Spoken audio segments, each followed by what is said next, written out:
របៀបផ្លាស់ប្ដូរលេខកូដសម្រាប់ Gmail ថ្មីដោយមិនចាំបាច់ប្រើប្រាស់លេខកូដចាស់អញ្ចឹងបងប្អូនណាខ្លះដែលគាត់ប្រើប្រាស់ Gmail ទៅគាត់ឧស្សាហ៍ភ្លេចលេខកូដអញ្ចឹងណាហើយប៉ុន្តែគាត់អត់ដឹងថាត្រូវរកលេខកូដថ្មីបានដោយរបៀបណាអញ្ចឹងនៅក្នុងវីដេអូមួយនេះគឺខ្ញុំនឹងធ្វើការចែកម្លែកទៅកាន់អ្នកគ្នាអំពីរបៀបការដាក់លេខកូដថ្មីសម្រាប់ Gmail របស់យើងណាដែលតែងតែភ្លេចអូខេអញ្ចឹងអ្នកគ្នាចូលលើ Gmail របស់អ្នកគ្នាមកបន្តមកទៀតអ្នកគ្នាចូលទៅកន្លែង profile របស់អ្នកគ្នាបន្តមកទៀតអ្នកគ្នាចុចយកកន្លែងរូប Google មកអូខេបន្តទៀតអ្នកគ្នាមកដល់កន្លែងនេះអ្នកគ្នាក៏ពាក្យថាពាក្យសម្ងាត់ហ្នឹងហើយឬក៏សញ្ញាទ្រង់ជ្រូកសញ្ញាផ្កាយ3នេះហ្នឹងហើយអូខេអ្នកជួយលើនឹងមក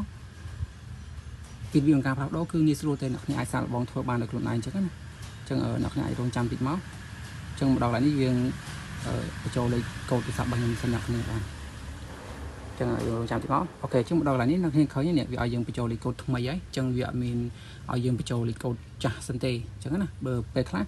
វាឲ្យយើងបញ្ចូលលេខកូដចាស់ហើយបានយើងអាចដូរបានអញ្ចឹងអត់ទេនេះដោយសារយើងឥឡូវវាអាប់ដេតណាអញ្ចឹងអ្នកគ្នាអាចបញ្ចូលមកហ្នឹងហើយយើងអាចធ្វើការសេលេខឧទាហរណ៍ណាខ្ញុំដាក់ឧទាហរណ៍អ្នកគ្នាមើលមួយមកហ្នឹងហើយអញ្ចឹងអ្នកគ្នាលេខកូដអ្នកគ្នាដាក់រឿងពិបាកតិចទៅដើម្បីឲ្យវាងាយស្រួលវាមានសុវត្ថិភាពអញ្ចឹងណាអញ្ចឹងឥឡូវខ្ញុំឧទាហរណ៍អ្នកគ្នាមើលទេអញ្ចឹងណាបាទដាក់អញ្ចឹងមក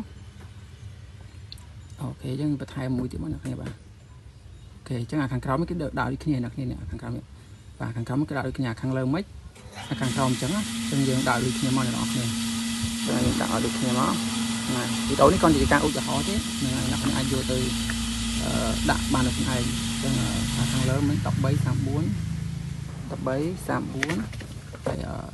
5ហើយ G អ្នកគ្នាបាទ5ហើយសល់ G អូខេអញ្ចឹងយើងដាក់ដូចគ្នាមកបាទហើយបន្តទៀតអ្នកគ្នាក៏អាចធ្វើការបដូរតែម្ដងមកហ្នឹងចុចបដូរនេះអញ្ចឹងគឺរួចរាល់ហើយអញ្ចឹងអ្នកគ្នាយកលេខកូដថ្មីនឹងយកទៅប្រើការបានហើយអញ្ចឹងដល់ក្រោយបើសិនយ៉ាងគ្នាភ្លេចអ្នកគ្នាអាចនឹងធ្វើអញ្ចឹងបន្ថែមទៅអ្នកគ្នាបាទតែអញ្ចឹងវាដោយ Gmail ដែរទេ Gmail ខ្លះក៏វាទាមទារយើងដាក់លេខកូដចាស់ដែរអញ្ចឹងតែ Gmail ខ្លះក៏អត់ទេអញ្ចឹងណាអញ្ចឹងអ្នកគ្នាអាចសាកអនុវត្តធ្វើតាមខ្ញុំសិនទៅបើបានលទ្ធផលបែបណាអ្នកគ្នាអាចខមមិននៅខាងក្រោមវីដេអូនឹងប្រាប់មកខ្ញុំវិញផងអ្នកនរគ្នាបាទអូខេអរគុណ